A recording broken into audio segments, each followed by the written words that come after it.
sobat sehat, sukses, sejahtera.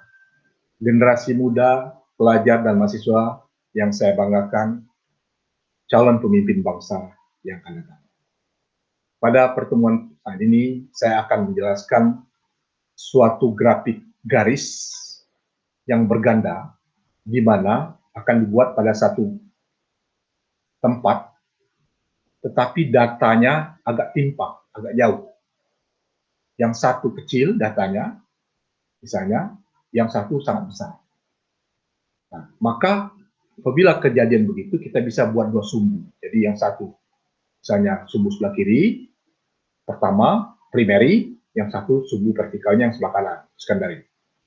Seperti kasus misalnya, kalau yang umum misalnya, kendaraan. Ada waktu perjalanan, jam, pada sumbu X, sedangkan untuk vertikalnya adalah konsumsi BBM, mula-mula sangat tinggi, dia, kemudian tersedia di tangki bensin sangat tinggi, tersedia, kemudian turun, kemudian lanjut dengan jarak tempuh, mula-mula 0, ya, ini 0 harusnya, jarak tempuhnya belum bergerak, naik, jalan, kemudian dia sampai, nah, apabila beda angkanya sangat tinggi, misalnya ribuan jarak tempuhnya, yang kali ini hanya 100-200 liter, maka lebih baik dibuat dua sumbu. Jadi yang ini nanti jarak tempuh ini kita pindahkan ke sumbu sebelah kanan, ya, ini. Sedangkan untuk yang konsumsi BBM di sini. Kita coba misalnya datanya, sudah saya buat datanya supaya cepat. Hubungan waktu tempuh konsumsi BBM dan jarak tempuh kendaraan. Misalnya datanya ada sebagai berikut. Mula-mula 0 jam, di mana BBM sudah diisi 200 liter. Kemudian jarak tempuhnya masih 0 km. Kemudian pada waktu 1 jam, ya, BBM-nya yang tersisa di tangki 190 liter, kemudian jarak tempuh sudah mencapai 50 km. Pada waktu 2 jam, BBM tersisa tinggal 160 liter dan jarak tempuh sudah mencapai 120 km. Pada waktu 3 jam, BBM tersisa 130 liter dan jarak tempuh sudah menempuh 160 km. Dan seterusnya, sehingga data itu sampai 12 jam, misalnya kita tinggal menyisakan BBM 5 liter dan jarak tempuh sudah mencapai 900 km. Nah, ini agak timpang, ini angkanya maksimal 200, sedangkan ini sudah 900. Ini naik kelihatannya, ini menurun. Nah, maka kalau kita plot grafiknya, kita lihat ini aktualnya, kita blok dulu, kemudian insert, ya. Kita pilih garis-garis, grafik garis. Tampak di sini agak timpang grafiknya, di mana ini angkanya kelihatannya semuanya satu sumbu sebelah sini. Sehingga yang BBM tadi di bawah dari 200 tersedia sampai menurun sampai 5 liter. Kemudian sedangkan jarak tempuh tadi dari 0 naik kurvanya sampai ke 900 km. Apabila ini terjadi, supaya lebih enak membacanya, maka disarankan, ya, walaupun tidak dipaksakan, ini dibuat ke sumbu kedua atau sebaliknya ini. Coba kita pilih, kita klik, ini kita buat klik kanan, format data series, ya.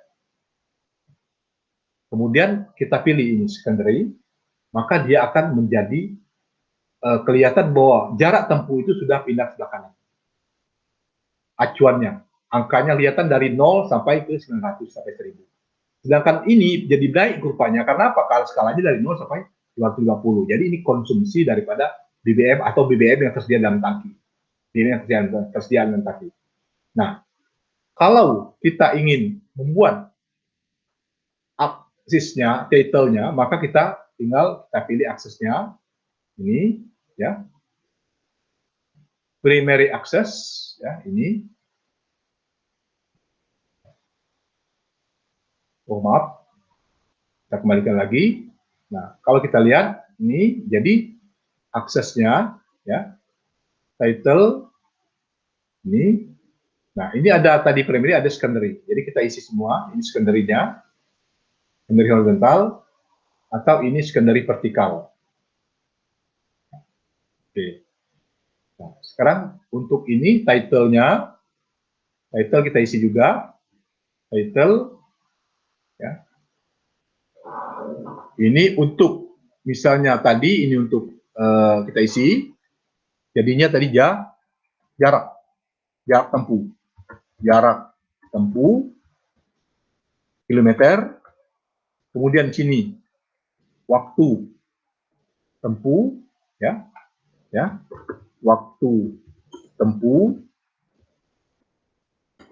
jam, kemudian yang sebelah sini tadi adalah BBM, jadi sediaan konsumsi lah, katakanlah konsumsi, ya,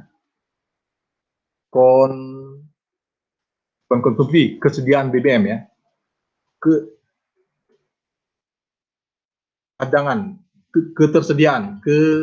ketersediaan BBM dalam tangki,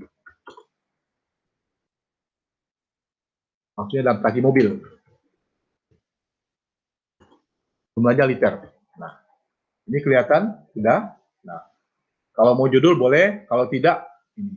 Jadi kita hapus saja, karena kadang-kadang garis itu, grafik itu buat judulnya di bawah, ya kan? Silakan itu versi masing-masing, selingkup masing-masing dari suatu jurnal atau suatu laporan ilmiah.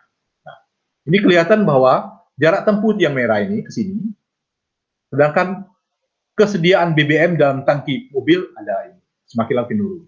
Kalau kita mau di print out, misalnya katakanlah dengan hitam putih, maka sebaiknya ini dijadikan hitam semua. Jadi klik kanan, klik caranya, kita tinggal pilih lainnya, lain, hitam, ya, dia akan berubah jadi hitam, ini kelihatan.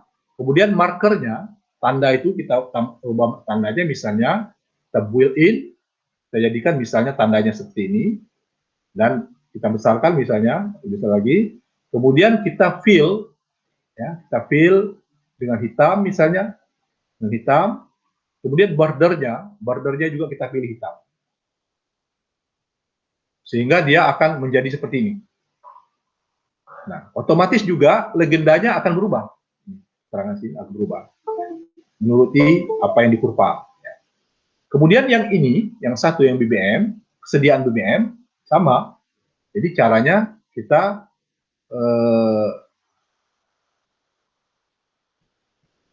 ini ya, kita pilih lainnya, kemudian kita pilih black, ya, hitam.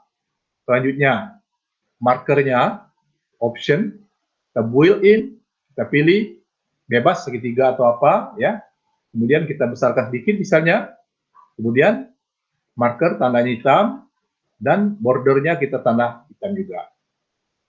Nah, sekarang kita sudah menghasilkan grafik yang enak dibacanya, enak dilihat. Ya. Itu jadi ini grafik kesediaan BBM dan tangki membaca ke sini, ke kiri, sedangkan grafik yang jarak tempuh membaca di sebelah kanan. Grafik-grafik seperti ini juga banyak diterapkan dalam fermentasi. Kita tahu dalam fermentasi itu prinsip dasarnya adalah, terutama yang belajar teknologi fermentasi, teknologi mikrobial, ya, bioproses, yaitu mikrobiologi industri.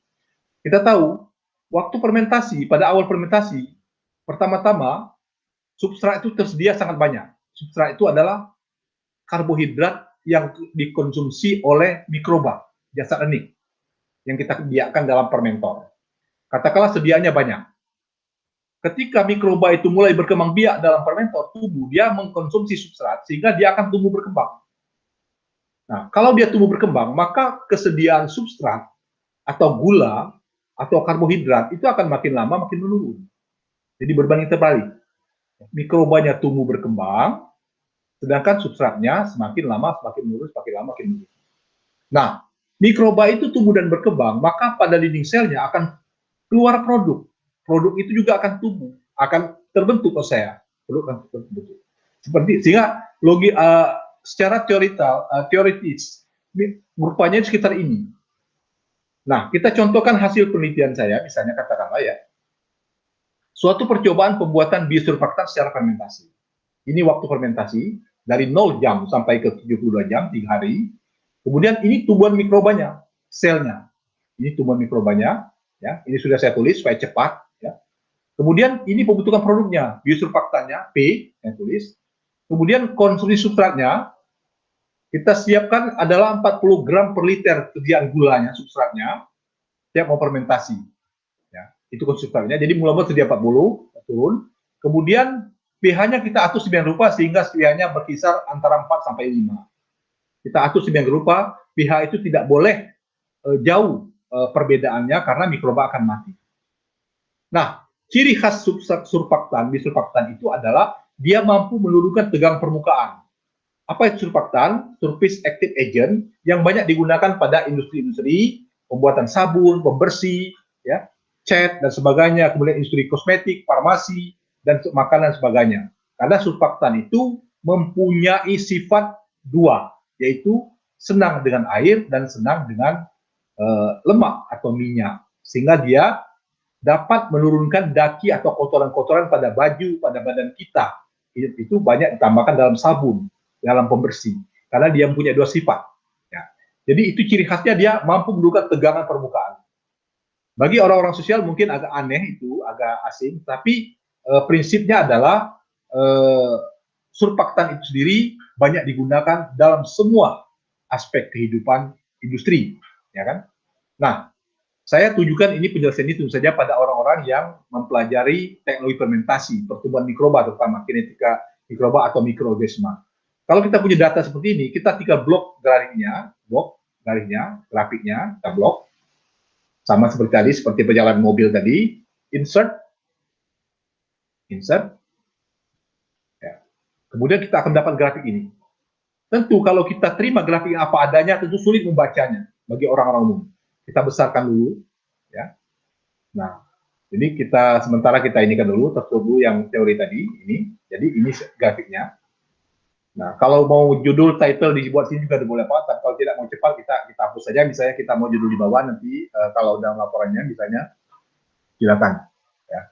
Nah, supaya dia mudah tadi, karena kalau kita baca segini, kelihatannya sangat sulit kita mengartikannya kalau seperti ini. Ini adalah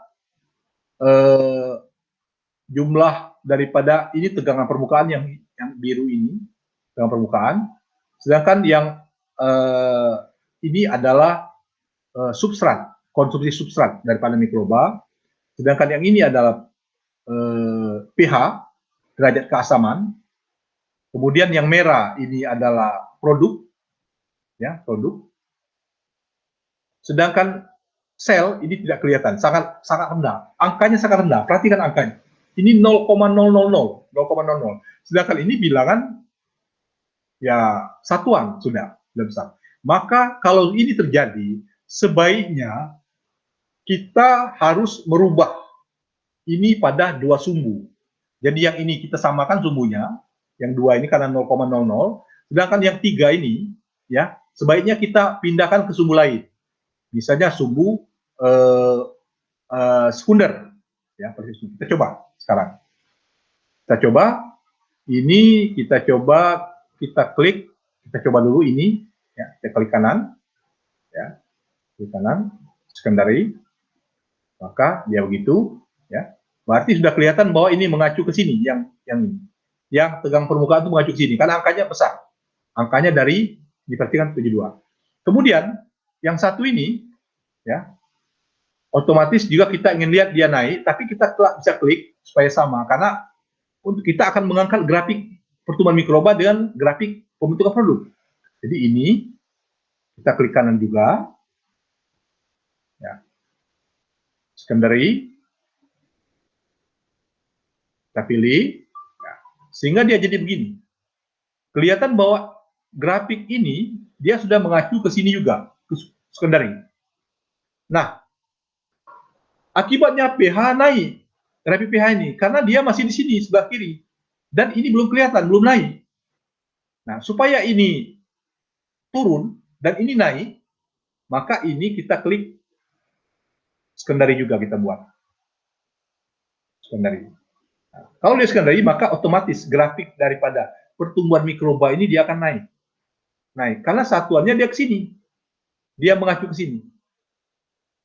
Jadi pertumbuhan mikroba ini mengacu ke sumbu sebelah kiri, sedangkan dan pembentuk produk juga mengacu ke sebelah kiri membacanya, sedangkan pH mengacu sebelah kanan. Lihat angkanya dari 0 sampai 10 karena pH tadi berkisar 4 sampai 5, berarti kan pH-nya 5. Kemudian mengenai konsumsi substrat, angkanya ini dia perhatikan dia 40, ini 40, berarti dia mengacu ke sebelah kanan. Sedangkan tegangan permukaan daripada surfaktan, ciri khas surfaktan, dia juga angkanya mengacu sebelah kanan karena dia angkanya 70. Untuk lebih jelasnya, kita buat dulu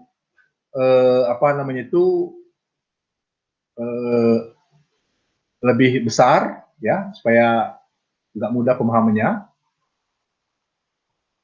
Ini, nah, ya, ini kemudian saya tarik lagi. Jadi kita buat judul masing-masing grafik. Kita buat judulnya. Ini kelihatan aksis, ya. Kemudian aksesnya itu berarti sumbu X ini satu, oke. Title kita lihat title. Kita lihat title, kita tambahkan satu lagi, ada secondary vertikal. Ya. Nah, ini berarti kita tinggal isi.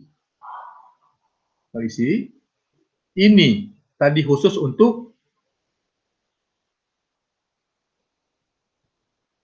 tarik sini supaya agak jauh jaraknya, ya. Itu. Jadi ini kita tarik sini. Ini. Nah, ini khusus untuk apa tadi? Untuk jumlah sel dan jumlah produk. Nah, mengenai satunya kelihatan sini, jumlah sel itu adalah gram per liter, jumlah produk juga gram per liter, ya. Nah, kemudian ini adalah tegangan permukaan. Oh maaf, terhapus. Oke.